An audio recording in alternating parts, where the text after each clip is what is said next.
अस्सलाम वालेकुम दोस्तों, मुख्तसर सी गुफ्तगू, 3 अहम नुकात।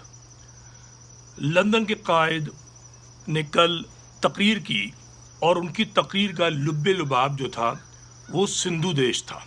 पाकिस्तान तोड़ने की बात थी, फ़ौज की मुखालफत थी। उनके सुनने वाले यूट्यूब पे 1.5 लाख थे और फेसबुक पर कई पेजेस पर कम से कम 35,000 लोगों ने सुना है और ज़्यादा से ज़्यादा लाख के करीब, जो एक बहुत बड़ी तादाद है। और इस बड़ी तादाद में सुनने वालों में 99% महाजिर नौजवान थे। 99%, आप जाके खुद चेक कर सकते हैं। मुझे ये बताइए कि पूरा एक दिन गुजर गया है अभी, ठीक है ना, किसी महाजिर क़यादत ने इस पे कोई रिएक्शन दिया? क्यों नहीं दिया? आप क्या समझते हैं कि ये एक दीवाना कहकर, मस्खरा कहकर, एक मुल्क से बाहर शख्स कहकर आप अल्ताफ़ के असर को ज़ाइल कर देंगे? अच्छा, असर क्या है? असर जो है वो ख़तरनाक है। देखिए, पाकिस्तान और बैनुल-अक़वामी एजेंसियाँ स्टैटिस्टिक्स निकालती हैं, डेटा निकालती हैं। डेटा ये बताता है कि कराची के जो महाजिर हैं, जो नौजवान हैं, वो बेशतर अल्ताफ़ के साथ है। और अल्ताफ़ किसके साथ है ये आप बेहतर अंदाज़ा कीजिए। महाजिर कौम के साथ है या सिंध के नस्ल परस्तों के साथ है? क्या है ये आप खुद फैसला कीजिए। मैं आपसे सवाल ये कर रहा हूँ कि अब महाजिर कौम का मुस्तकबिल ये है कि वो अपने दुश्मनों के लिए कट मर जाएं?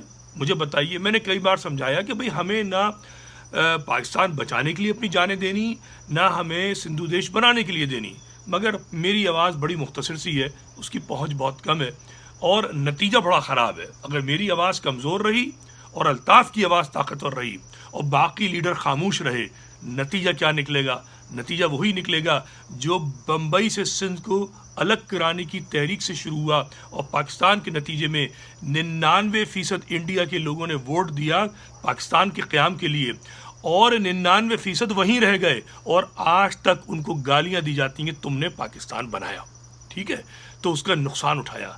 हिंदुस्तान तोड़ने के बाद हमें सुकून नहीं मिला। अब क्या हम पाकिस्तान तोड़कर सुकून हासिल करेंगे? हरगिज़ नहीं। आपको ये नस्ल परस्त रोहिंग्या बना देंगे और अल्ताफ़ की ख्वाहिश ये है कि वो अपने वज़न बढ़ाता है, वो जो है फ़ौज से साजबाज करता है, पाकिस्तानी की इस्टेब्लिशमेंट से।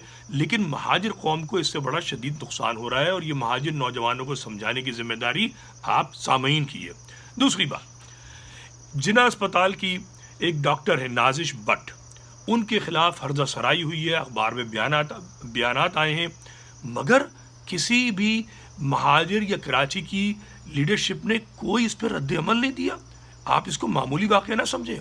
ये इस वक्त हर सरकारी इदारे में हो रहा है, कोरंगी इंडस्ट्रियल एरिया में हो रहा है। आप सिंध के नस्ल परस्तों को जवाब क्यों नहीं देते? वो लिसानियत करते हैं, उनकी लिसानियत पे आप खामोश रहते हैं। ये जुल्म है। अपनी कौम की बात करना, महाजिर की बात करना, कराची के पंजाबी, पश्तून, हर ज़बान बोलने वाले की बात करना, ये आपका हक़ है, इंसानियत है। बात कीजिए नाजिश भट्ट साहिबा के लिए। डॉक्टर साहिबा के साथ जुल्म हो रहा है, उस जुल्म के ख़िलाफ़ आवाज़ बुलंद कीजिए जनाब।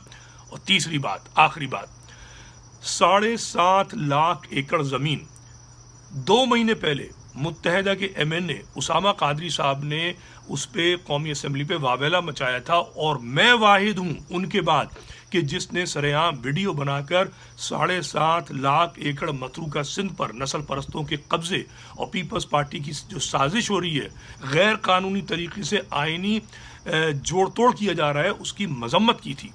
सवाल ये पैदा होता है कि कैंटोनमेंट के इलेक्शन में आप क्या ले लेंगे? मुझे बताइए। 2 सीटें ले ली आप, मैं कहता हूँ सारी भी ले लें, तो आपने क्या उखाड़ लेना है? मगर 7.5 लाख एकड़ ज़मीन जो महाजिर का हक़ है उस पर आप खामोश है। अवाम भी खामोश है। अवाम को न्यूजीलैंड की टीम की फ़िक्र है। अवाम को जो है ये फ़िक्र है कि PSP ने कोई सीट नहीं ली। अवाम मजाक कर रही है।